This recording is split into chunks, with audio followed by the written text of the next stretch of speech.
ইতিমধ্যে আমি জিলা পৰিষদ আৰু আঞ্চলিক পঞ্চায়তৰ সদস্যৰ নমিনেশ্যন দিবলৈ ইয়াত উপস্থিত আছোঁ আৰু নিশ্চয় আমাৰ বিধায়ক তৰংগ গগৈ ডাঙৰীয়াৰ লগতে ভাৰতীয় জনতা পাৰ্টিৰ বিভিন্ন পদত থকা বিষয়াসকল আমাৰ জনপ্ৰতিনিধিসকল আৰু লগত আমাৰ প্ৰাৰ্থীসকল ইতিমধ্যে উপস্থিত আছে আৰু কিছু সময়তে পিছতে আমাৰ 4জন জিলা পৰিষদ আৰু 16জন কাউন্সিলৰ আমি ইয়াত নমিনেশ্যন দিয়া হ'ব আৰু নিশ্চয় আপোনালোক জানে যে ৱাৰ্ড মেম্বাৰসকলে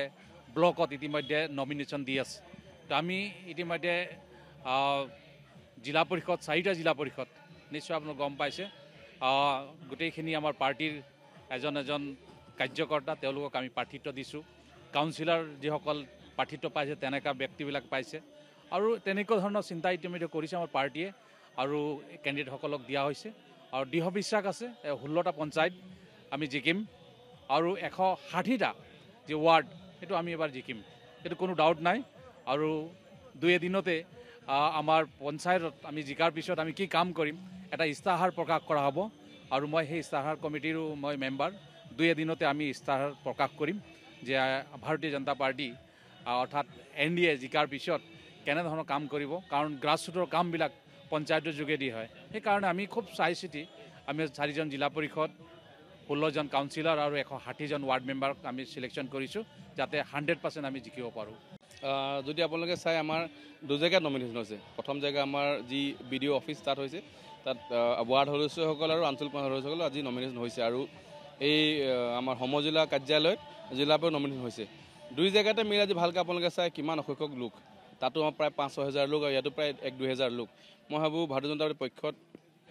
ৰাইজে ইতিমধ্যে ঘোষণা কৰিছে যে সকলো চিটত সকলো জেগাত ভাৰতীয় জনতা পাৰ্টিয়ে জয়ী হ'ব কাৰণ ইমান হাজাৰ লোক সাধাৰণতে আমি দেখোঁ সাধাৰণতে পঞ্চায়ত নমিনেশ্যন ইমান লোক ওলাই নাহে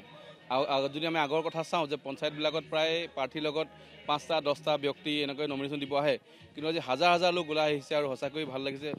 অসম গণ পৰিষদৰ লগত আমি মিত্ৰতা কৰিছোঁ আৰু 2টা AP আমি অসম গণ পৰিষদ এৰি দিছোঁ আৰু এটা চিটত আমি যৌথভাৱে প্ৰতিদ্বন্দ্বিতা কৰিছোঁ কৌৰিঙা চিটত অসম গণ পৰিষদৰ ভাৰতীয় জনতা পাৰ্টি মই ভাবোঁ নিৰ্বাচন ৰিজাল্ট দিয়াৰ পাছত যিধৰণে ৰাইজে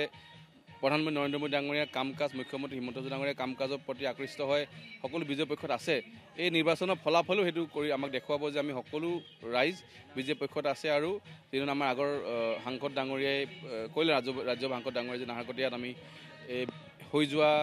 যি আমাৰ বাজেট তাত আমি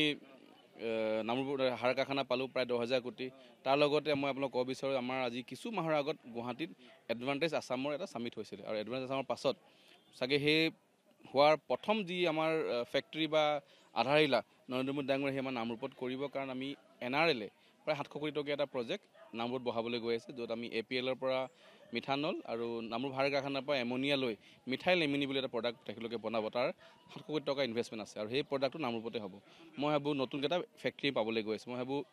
ইমান প্ৰগ্ৰেছিভ এখন চৰকাৰ যি আমি এটা সাৰ কাৰখানাও আমি 10,000 কোটি টকা দিছোঁ তাৰ লগতে নতুনো এটা আমি ইণ্ডাষ্ট্ৰী লৈ আহিছোঁ আৰু যি ৰাইজে এতিয়ালৈকে আশাই কৰা নাছিলে ৰাইজে সকলো সাৰ কাৰখানালৈ সন্তুষ্ট হৈ আছিলে কিন্তু তাৰ লগত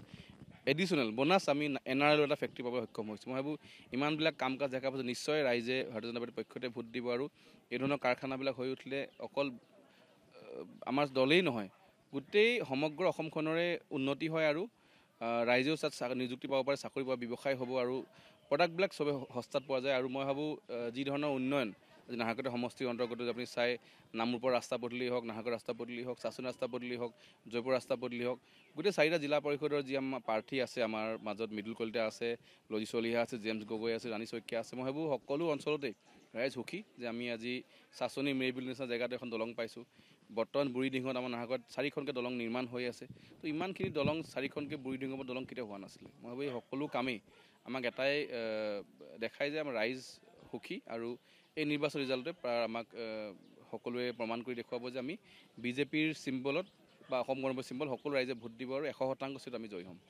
যিকোনো খবৰৰ বাবে যোগাযোগ কৰক 7099017330 লগতে 7099017110 নম্বৰত